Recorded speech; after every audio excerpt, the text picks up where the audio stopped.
ఈ రాష్ట్రంలో నిరుద్యోగ పోరాటాలు జరుగుతున్నాయి కదా, దీని పట్ల మీ అభిప్రాయం?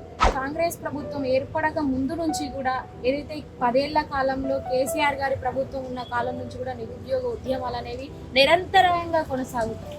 మరి ఇంకా 2.5-3 సంవత్సరాలు ధరికి కావస్తున్నా కూడా నోటిఫికేషన్ వేస్తలేడు కదా.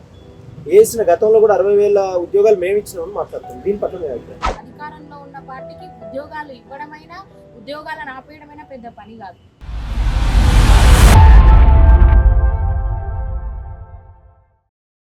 ఛానల్కి స్వాగతం. నేను మీ ఉదయ్ కుమార్. ఈరోజు మన ముఖ్య అతిథి నిరుద్యోగ జేఏసీ పేరుతో స్వాతి గారు ఉన్నారు. ఈ రాష్ట్రంలో కాంగ్రెస్ ప్రభుత్వము జూన్ 2 నాటికే జాబ్ క్యాలెండర్ ప్రకటిస్తానని పోయిన సంవత్సరం. అయినా జాబ్ క్యాలెండర్ ప్రకటించకపోగా నిరుద్యోగులు కొన్ని వందల వేలాది మంది దిల్సునగర్ అయిపోయింది. రాష్ట్రంలో చాలా ప్రాంతాలలో ఉద్యోగాల కోసం ప్రయత్నం చేస్తూ ఉన్నారు. ఆ సందర్భంలో మొన్న రీసెంట్గా జరిగినటువంటి నిరుద్యోగ పోరాటాలలో భాగంగా స్వాతి యొక్క అభిప్రాయాలు తెలుసుకునే ప్రయత్నం చేద్దాం. నమస్తే స్వాతి, ఎలా ఉన్నారు? ఇప్పుడు ఈ రాష్ట్రంలో నిరుద్యోగ పోరాటాలు జరుగుతున్నాయి కదా, దీని పట్ల మీ అభిప్రాయం? నిరుద్యోగ పోరాటాలు అనేది ఈ కాంగ్రెస్ ప్రభుత్వం ఏర్పడక ముందు నుంచి కూడా ఏదైతే 10 ఏళ్ల కాలంలో కేసీఆర్ గారి ప్రభుత్వం ఉన్న కాలం నుంచి కూడా నిరుద్యోగ ఉద్యమాలు అనేవి నిరంతరంగా కొనసాగుతాయి. అంటే నిరుద్యోగుల యొక్క ఆకాంక్ష ఏంటిదంటే, ఎప్పుడైతే కాంగ్రెస్ ప్రభుత్వాన్ని మేము కోరి తెచ్చుకొని గద్దె మీద కూసబెట్టినాం కాబట్టి ఇక మాకు ఇది తప్పుతుందేమో, ఇప్పటికైనా మేము ఉద్యోగాల దారి పడతామేమో అనుకున్నారు. కానీ అది ఇప్పటికీ కూడా నెరవేరేటువంటి పొంతన కనిపిస్తా లేదు. మరి రాబోయే రోజులలో అయినా జాబ్ క్యాలెండర్ రిలీజ్ చేసి ఇప్పుడు కూడా 5,000 పోస్టులు కాకుండా పోలీస్ కానిస్టేబుల్ వాళ్ళకు 20,000 పోస్టులతో వాళ్ళకు నోటిఫికేషన్ రిలీజ్ చేసి ఇక్కడితో నిరుద్యోగ ఉద్యమాలకు ఫుల్ స్టాప్ పెట్టాలని కోరుకుంటాం. అదేవిధంగా గతంలో కేసీఆర్ ప్రభుత్వం ఎట్లుందో మీ అందరికీ తెలుసు, మీరు పోరాటం చేసింది. రేవంత్ రెడ్డి గారు నిరుద్యోగుల ద్వారానే ఈ రాష్ట్ర ప్రభుత్వాన్ని ఎంచుకున్న సందర్భం. మరి ఇంకా 2.5-3 సంవత్సరాలు ధరికి కావస్తున్నా కూడా నోటిఫికేషన్ వేస్తలేడు కదా. వేసిన గతంలో కూడా 60,000 ఉద్యోగాలు మేము ఇచ్చినామని మాట్లాడుతుంది. దీని పట్ల మీ అభిప్రాయం?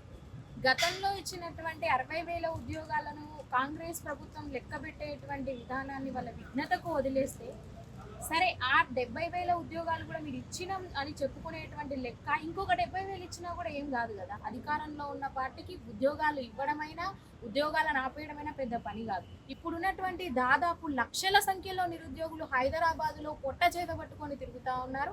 ఈ నిరుద్యోగులను కొంతమంది రాజకీయ వాంఛ కలిగినటువంటి నాయకులు కూడా సొమ్ము చేసుకునే ఎరలుగా వాళ్ళని వాడుకునేటువంటి అవకాశం దయచేసి ప్రభుత్వం ఇవ్వకూడదు. ప్రభుత్వం అలాంటి అవకాశం ఇస్తే ఎప్పటికైనా నిరుద్యోగులను పావులుగా మార్చేటువంటి సందర్భమే కనిపిస్తుంది, కానీ వాళ్ళ బ్రతుకులు బాగుపడేటువంటి అవకాశం కనబడదు. ఇప్పటికైనా జాబ్ క్యాలెండర్ రిలీజ్ చేసి ఈ దాదాపు 3 సంవత్సరాల కాలం గడిచిపోతా ఉంది. ఇంకొక 2 ఏళ్ల కాలంలో మరి రేవంత్ రెడ్డి గారు ఏమనుకుంటున్నారో, ఎలక్షన్స్ ముందేస్తే మా కాంగ్రెస్ పార్టీకి ఏమన్నా మైలేజ్ పెరుగుతుందని అనుకుంటున్నారేమో, కానీ ఎప్పటికైనా ఉద్యోగాలు ఇస్తే మిమ్మల్ని నిరుద్యోగులు గుర్తు పెట్టుకుంటారు. పార్టీకే కాదు, మీకు వ్యక్తిగతమైనటువంటి మైలేజ్ కూడా ఇస్తారనేటువంటి అంశాన్ని మీరు దృష్టిలో పెట్టుకోవాలి.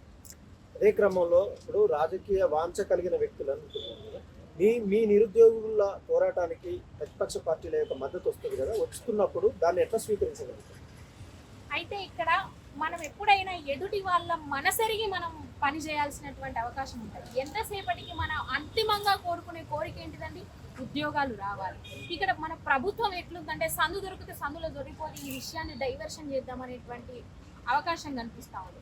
మరి అలాంటప్పుడు అవకాశం ఇవ్వవలసినటువంటి అవసరం లేదు. ఉదాహరణకు నేను ఏమంటున్నా అంటే, ఈరోజు ఎస్ఐపిసిల అభ్యర్థుల కన్నీటి వేదన మనకు కనిపిస్తూ ఉంది. అప్పుడు నిజమైన నేను ఒక పాయింట్ని మీరు ఇన్వర్టెడ్ కామర్స్లో కోట్ చేసుకోండి. నిజమైన నిరుద్యోగులు బయటికి రండి. అది ఎట్లా మీరు ప్రూవ్ చేసుకోవాలి అని అంటే, ఎస్ఐపిసి అభ్యర్థులు ఎవరైతే ఉన్నారో వాళ్ళు రండి, టీచర్కి సంబంధించిన డిఎస్సి ఎవరైతే ఉన్నారో వాళ్ళు రండి, జేఎల్కి సంబంధించిన వాళ్ళు రండి, ఇంకా వాటికి సంబంధించిన వాళ్ళు వేరువేరుగా బయటికి వచ్చి అందరూ కలగలిసి ఐక్యమత్యంగా ప్రభుత్వంలో ఉన్నటువంటి పెద్దలకు కావచ్చు వినతి పత్రాలు ఇచ్చుకుంటూ ఉద్యమాలు చేసుకుంటూ ముందుకెళ్తే తప్పితే, అన్నిటికీ ప్రతినిధిత్వాన్ని ముందు పెట్టుకొని అన్నిటికీ ఒక్కరే ప్రతినిధులు, ఇద్దరే ప్రతినిధులు అని చెప్పి ముందుకెళ్తే మాత్రం ప్రభుత్వం తప్పించుకోవడానికైనా రాజకీయ రంగు పులుగుతుంది. ఇక్కడ ప్రభుత్వాన్ని సమర్థించవచ్చు కొంతవరకు, సగం వరకు పేడ్ ఆర్టిస్ట్ అనేటువంటి పదాన్ని వాడుతూ ఉంది. సగం వరకు ఉంటే ఉండొచ్చు, కానీ ఆ అవకాశం ఇస్తుంది ప్రభుత్వం. ఇప్పుడు నోటిఫికేషన్స్ మీరు ఇస్తూ ఉంటే వాళ్ళకి పని ఉంటుంది కదా, వాళ్ళకి అవకాశం ఎందుకు ఇస్తున్నారని నేను అడుగుతా ఉన్నా. ఈరోజు నేను రాజకీయ వాంఛ ఏంటంటే, ప్రతిపక్షాలు ఎవరికైనా మద్దతు ఇస్తాయి. ఇదే కాంగ్రెస్ పార్టీ బీఆర్ఎస్ ప్రభుత్వం అధికారంలో ఉన్నప్పుడు కేసులు వేయించినటువంటి చరిత్ర కూడా ఉంది. కాబట్టి వాళ్ళు ఇచ్చేటువంటి ఏదైతే సపోర్ట్ ఉందో దాన్ని ఖచ్చితంగా నిరుద్యోగులు తీసుకుంటారు. కానీ ఇక్కడ కొంతమంది ఏం చేస్తున్నారంటే పేడ్ ఆర్టిస్టులు అనే పదం రావడానికి కూడా మూల కారణం అదే.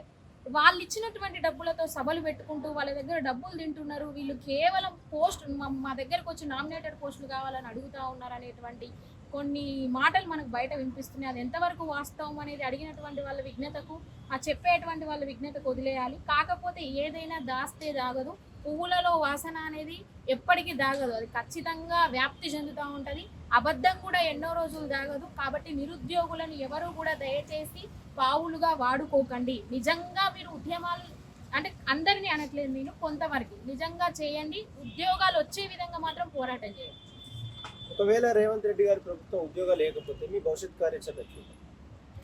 ఇప్పటి వరకు జెన్యున్ గా మీరు చూసే ఉంటారు, ఉదయన్న డిఎస్సి వాయిదా ఏమని ఒక ఉద్యమాన్ని మేము పైకి తీసుకురావడం జరిగింది. ఆ రోజు మేము ఏ ఒక్క పొలిటికల్ పార్టీ సపోర్ట్ కానీ వాళ్ళు వచ్చినా కూడా గో బ్యాక్ అని చెప్పడం జరిగింది. అంటే ప్రభుత్వం యొక్క మనసరికి మేము పనిచేసాం. ఇప్పుడు కూడా ఎవరెన్ని ఉద్యమాలు చేసినా చేసే వాళ్ళు చేస్తూనే ఉంటారు. నిజంగా ఇంకా నోటిఫికేషన్ వేయకపోతే మళ్ళీ ఒక డిఎస్సి వాయిదా వేసేటువంటి ఆ ఉద్యమాన్ని తలపించే విధంగా కూడా మేము భవిష్యత్తు కార్యాచరణను మేము అభ్యర్థులతో కలిసి ప్రకటిస్తాం. మేము వేరే వాళ్ళు ఎవరో మద్దతు ఇస్తే తీసుకొని ప్రకటించాం. అది చాలా ఉధృతంగా ఉంటుంది. మేము ఒక పార్టీకి వ్యతిరేకంగా పోవట్లేదు. ప్రతిపక్షాలు కావచ్చు, వామపక్షాలు కావచ్చు, అధికార పార్టీ కావచ్చు, ఎవరన్నది మాకు సంబంధం లేదు. మీరు ఇచ్చినటువంటి నోటిఫికేషన్ లెక్కలు, మేము వచ్చినటువంటి ఉద్యోగుల సంఖ్య అవన్నీ కూడా బయట పెట్టాల్సి ఉంటుంది. నిరుద్యోగులందరూ కూడా ఏకమయ్యేటువంటి పరిస్థితి కనిపిస్తూ ఉంది. ఇప్పటికే చాలా లేట్ అవుతుంది. ఏజ్ రిలాక్సేషన్ కూడా వాళ్ళకు 34 సంవత్సరాలు ఇంకా పెంచాలనేటువంటి అంశం కూడా మనకు తెరపైకి వస్తూ ఉంది. ఎందుకంటే రోజు రోజుకి ఏజ్ అయిపోతూ ఉంటుంది కానీ తగ్గిపోదు. దయచేసి ప్రభుత్వంలో ఉన్నటువంటి పెద్దలు కానీ మేధావులు కానీ మరి ఎందుకు ఇంటెలిజెన్స్ రిపోర్ట్ ని లెక్క చేస్తలేరు? ప్రభుత్వం ఎందుకు ఈ విషయాన్ని పరిగణలోకి తీసుకోవట్లేదు? ఎంతసేపు ఒకటే కోణంలో ఆలోచించకండి. మీరు అన్నట్టు పేడ్ ఆర్టిస్టులు కానీ ఇంకెవరో కానీ ఉండొచ్చు.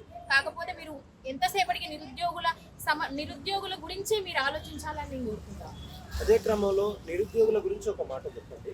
ఇప్పుడు ఈ నిరుద్యోగులకు ఉద్యోగాలు ఇవ్వట్లేదు అనుకున్నప్పుడు ఈ కాంగ్రెస్ ప్రభుత్వం మీద మీరు తీసుకోబోయేటువంటి పోరాటంతో పాటు రాజకీయ నాయకులు కూడా అధికార వాంఛ అనేటటువంటిది ఉంది కదా, ఉన్నది అనుకున్నాడు వాళ్ళకు మీరు తొత్తులుగా మారుతురు అనేది ఒక విమర్శ వస్తుంది.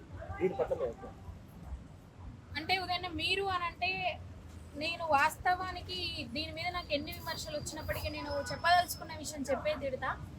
ఈ రోజు దిల్సుఖ్ నగర్ లో ఉన్నటువంటి నిరుద్యోగులు కావచ్చు, అశోక్ నగర్ లో ఉన్నటువంటి నిరుద్యోగులు కావచ్చు, ఉస్మానియా యూనివర్సిటీలో ఉన్నటువంటి నిరుద్యోగులు కావచ్చు, మాణికేశ్వర్ నగర్ లో చదువుకుంటున్నటువంటి నిరుద్యోగులు కావచ్చు, వీళ్ళందరికీ నేను ఒకటే మాట చెప్తా ఉన్నా.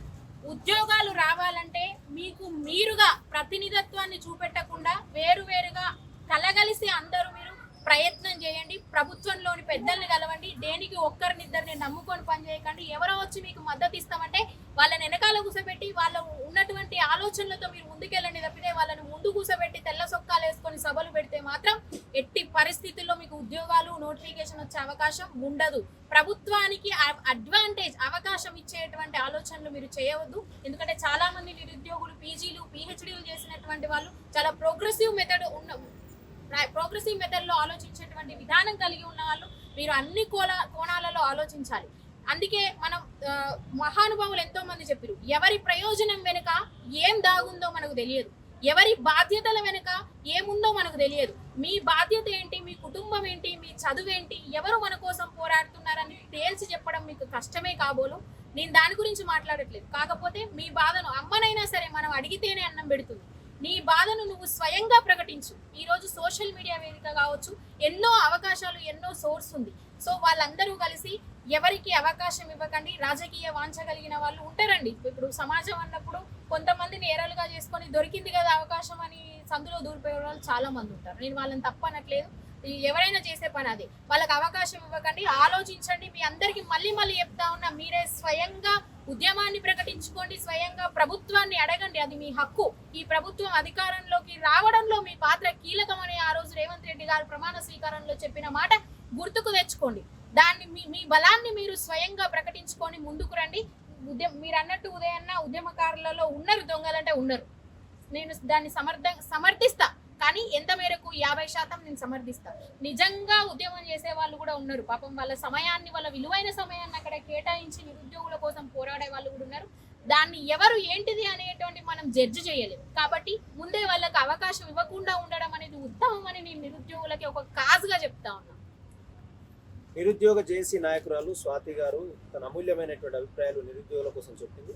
కాబట్టి కాంగ్రెస్ ప్రభుత్వం ఇప్పటికైనా కన్ను తెరవాలని, గతంలో కూడా బీఆర్ఎస్ ప్రభుత్వం ఓడిపోవడానికి ప్రధాన కారణము కాంగ్రెస్ రావడానికి నిరుద్యోగులు వాళ్ళ పోరాటాలు వాళ్ళ త్యాగాలే ఉపయోగపడ్డాయని తెలియపరుస్తూ కాంగ్రెస్ ప్రభుత్వం ఇప్పటికైనా కన్ను తెరిచి నిరుద్యోగుల పక్షాన ఉంటుందని, ప్రతిపక్షాల రాజకీయ వాంఛలకు బానిస కాకుండా ఉండే ప్రయత్నంలో ఖచ్చితంగా నోటిఫికేషన్ ఇస్తుందని మనం ఆశించేటువంటి ప్రయత్నం చేద్దాం తెలియపరుస్తుంది. మనము పిలవగానే మన వర్తమాన ఛానల్ స్వాతి గారికి ప్రత్యేకమైనటువంటి